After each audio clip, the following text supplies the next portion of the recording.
Hello there, I'm Roger and I'm a chef with UKHarvest food rescue charity, and today we're going to talk about knife skills.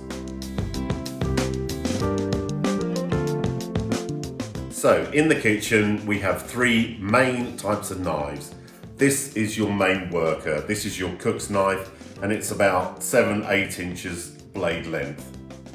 Next we have a small paring knife or office knife, and this is used for general sort of peeling and trimming. And then finally, we have a serrated knife, generally used for just sort of cutting bread.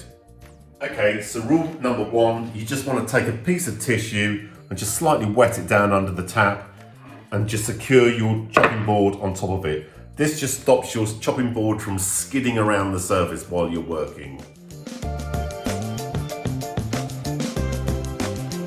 To start, I'm going to do a classic kind of chop.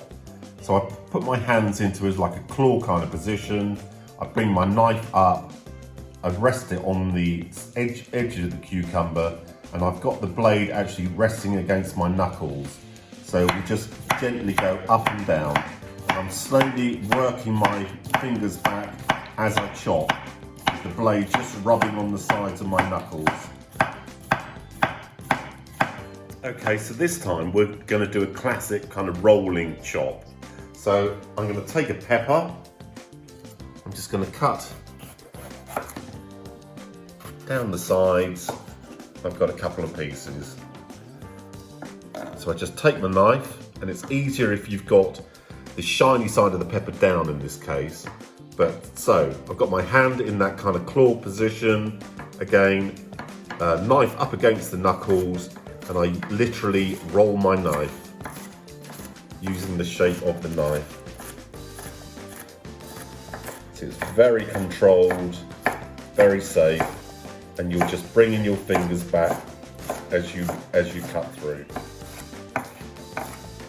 As you can see, I've got the knife against my finger knuckles, and I'm just rolling through the cut using the shape of the knife. Easy as that. Okay, so our final kind of chop is just used for chopping things like herbs. So we simply grab, in this example, like a handful of coriander, and broadly speaking, our hands get well back again, and we do some quite broad chops initially, just to sort of break it up. And then once it's at a point,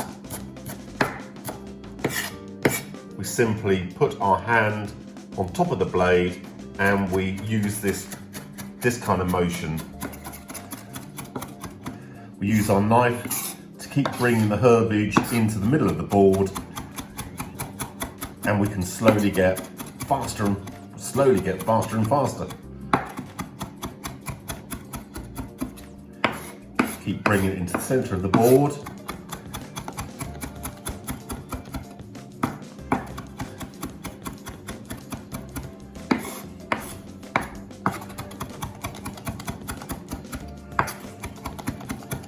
And that's pretty well it.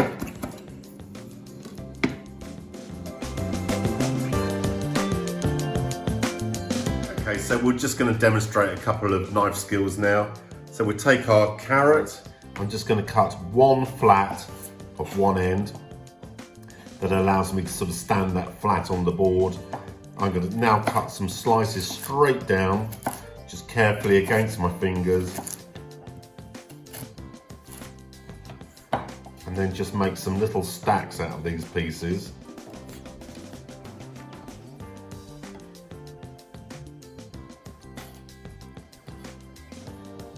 And then using that rocking action that I used with the peppers, I'm just going to rotate the blade through and do some really nice kind of slices, thin slices.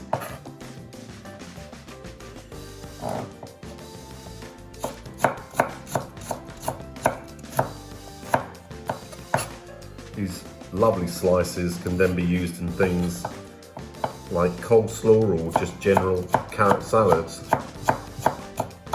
So now I'm going to show you how to slice and dice an onion.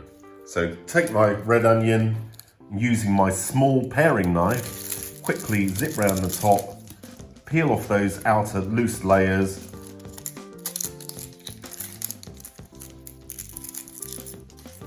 Not taking all the root off, just trimming it slightly.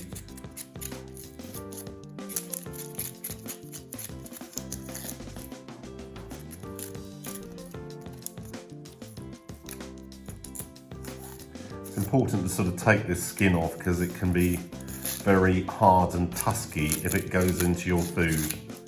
So we quickly trim that off. And now we cut through the root and we get two halves. With one of the halves, we do trim the root right out. And then taking our larger chef's knife, we just simply cut the way through. Again, a chopping motion right to the end, our fingers safely behind the blade. Right, so for the other half, we're just quickly going to demonstrate how to do a fine dice. So I've got my root holding everything together, and I simply take my chef knife and I just cut through. Not right the way through to the end. I'm not cutting beyond this point, but so straight down, carefully, fingers behind the blade.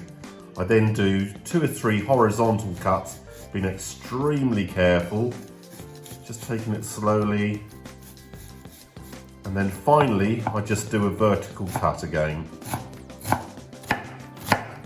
Carefully, with the knife against my knuckles, just simply cutting down straight and safely until I get to the end.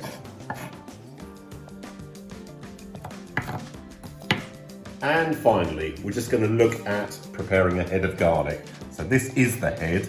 So we simply put this onto our chopping board, give a good old push down with the heel of our hand, and it breaks it up all into separate kind of cloves. So there you are. So we take our small paring knife and we simply trim off the end, peel it round,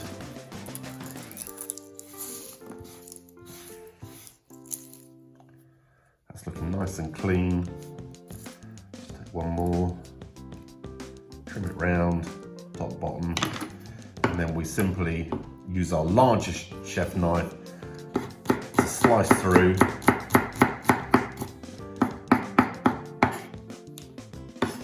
And then we go back into that chopping style that we use for the herb, and we just simply use the knife to pull it all into the middle and quickly just go through and through and through with this chopping method, and it just breaks it up into a lovely fine chop.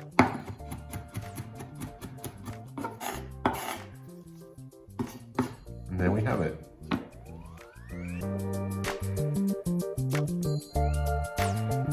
Right, a quick note about sharpening. Most knives, when you buy them, they're already kind of pre-edged, so they've got about a sort of 15-18 degree kind of angle put onto them. But after a little bit of use, that edge soon sort of wears off. So we can take, for example, a steel, which has just got like an abraded kind of edge on it, little thin flutes. We simply take our knife and then literally just pull it from heel to tip at about a 30-degree angle. Should only need about 3 or 4 of these kind of flicks. And that should be it for that.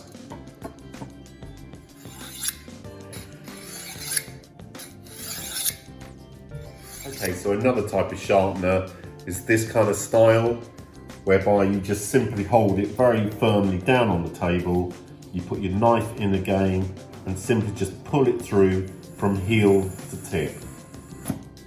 Long, slow, even movements. So there we are. And then in both cases, because there'll be a little bit of metal residue left over on the blade, we carefully turn our knife away from us and we just run a piece of tissue or a cloth just along that edge, just to make sure there's no metal particles that are transferred then into the food.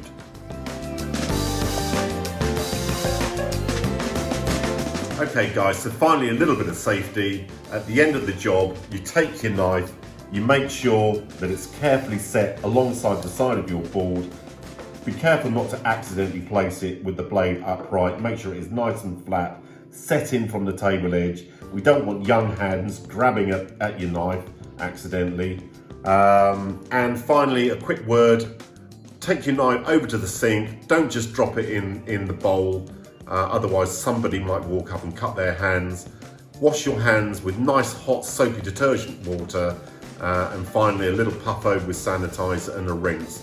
And then that's it. That's the job finished. Happy cooking, guys.